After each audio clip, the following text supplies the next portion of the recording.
Have you ever met someone who can just see the answer to a crazy math problem in seconds, but then they really struggle with a simple conversation? Or maybe you know a brilliant artist who can't follow a map to save their life. It really makes you wonder, what is intelligence anyway? Well, let's dive in and really unpack that. Yeah, what does it really mean to be smart? Is it all about acing a test? Or is it about having incredible street smarts? Or maybe it's something totally different, like creativity and empathy. You know, the answer is way more complex and honestly way more fascinating than you might think. Okay, so to get us all on the same page, most psychologists have kind of landed on a few key ingredients. Intelligence seems to be this mix of our ability to learn from what we've been through, to solve tricky problems, think abstractly, outside the box, and maybe the most important one of all, to adapt when things change. Let's keep that definition in our back pocket as we go. All right, so before we jump into the really big, headline-grabbing theories, we got to look at the basic tools our minds are using every single day. Think of these as the fundamental apps running in the background that let us reason, create, and just navigate the world. First up is a tool you're probably using right now without even realizing it. Mental imagery. Come on, just for a second, picture the front door of your home. You can see it, can't you? The color, the doorknob, maybe a little scratch near the bottom. That's your brain just conjuring up a picture from memory. It's a skill that is absolutely vital for planning and creativity. Next in our toolkit is a huge one, problem solving. And we do this all day, every day. From the little stuff like, what's the fastest way to get to work with all this traffic, all the way up to life's biggest challenges. It's our brain's ability to navigate the unexpected, and it's a total cornerstone of intelligence. And great problem solving isn't just a lucky guess, right? It's a whole process. First, you have to really truly understand what the problem even is. Then you just let your mind go wild, brainstorming all the possibilities. After that, you got to put on your critic hat and figure out which ideas actually have a shot. And finally, you make the call and you go for it. But here's the thing. Our brains can also get us stuck in a rut. A mental set is when we keep trying the same old solution that's worked before, even when it's clearly not working now. And then there's functional fixedness. That's when you only see an object for what it's supposed to be used for. Ever had to use a coin as a screwdriver? If you have, boom, you've officially beaten functional fixedness. Okay, so we've got the basic tools in our mind's toolkit. Now, let's get into the big debate, the one that has fascinated psychologists for more than a century. Is there just one single thing we can call intelligence, or are there many, many different ways to be smart? This is really the heart of the matter, isn't it? Are you just smart, period?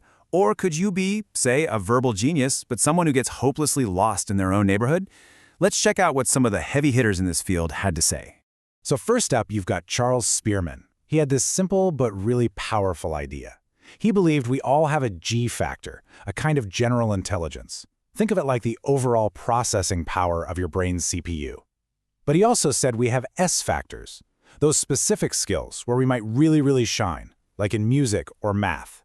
Now, taking that idea a step further, Raymond Cattell suggested there are two types of general intelligence. Fluid intelligence is your raw ability to think on your feet to solve brand new problems. It's fast, it's flexible. Crystallized intelligence, on the other hand, is your library of facts and knowledge that you build up over a lifetime. And what's so fascinating is that while our fluid, on-the-spot thinking might slow down a bit as we get older, our crystallized intelligence, our wisdom, can keep growing our entire lives. And then Howard Gardner comes along and just blows the whole thing wide open. He basically said, hey, we're asking the wrong question. It's not how smart are you, it's how are you smart? And that's a game changer. He proposed at least 8 different kinds of intelligence, everything from the word smarts of a poet, to the body smarts of an athlete, to the people smarts of a great leader. And Robert Sternberg, he was all about looking at intelligence out in the real world, not just in a classroom. He saw 3 key types. Analytical intelligence, which is your classic book smarts for solving problems. Creative intelligence, for coming up with new, novel ideas. And practical intelligence, what a lot of us would just call street smarts. That knack for navigating tricky situations and just getting things done. So, to kind of wrap that all up, you've got Spearman, who believed in a core general intelligence. Then Gardner comes along and sees intelligence as this awesome collection of many different independent talents. And finally, you have Sternberg, who's focused on 3 practical ways we actually use our intelligence every day. Each theory really gives us a different, valuable piece of the puzzle.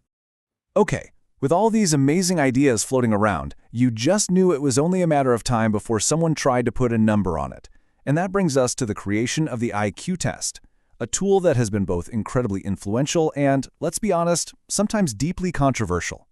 The original concept of an intelligence quotient, or IQ, actually came from a pretty straightforward formula.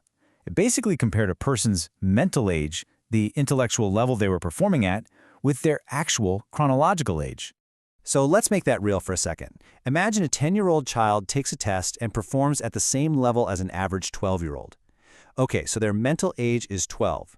You divide that by their actual age, 10, multiply the whole thing by 100, and you get an IQ of 120. Simple as that. But of course, for any of this to mean anything, the test itself has to be solid, right? It has to be good science. That means it needs to be reliable. It should give you roughly the same score if you take it again. It has to be valid, meaning is it actually measuring intelligence or just how good you are at tests? And it needs to be standardized so that everyone takes it under the exact same conditions. So we've looked at what intelligence is, all the different theories, and even how we try to measure it. But that leaves one last giant piece of the puzzle. What makes one person different from another? It's that classic question, right? Nature or nurture? Well, when it comes to intelligence, the answer is a big, resounding both. Think about it this way.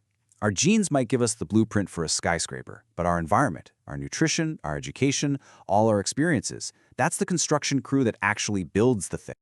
And check this out. Here is a totally wild phenomenon called the Flynn effect.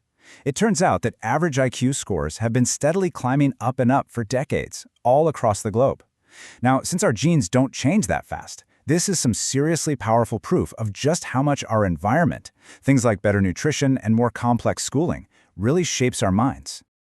Okay, so why should we care about any of this? Because these ideas, they aren't just for textbooks. They actually shape our world. They influence who gets into what school, what skills we value at work, and how we support each other.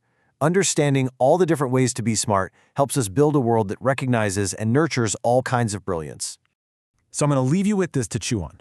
As our world keeps getting crazier and more complex with new technologies and new challenges popping up all the time, what does it even mean to be intelligent now? And what do you think it's going to mean in the future? It's definitely something to think about. Thanks for exploring all this with me.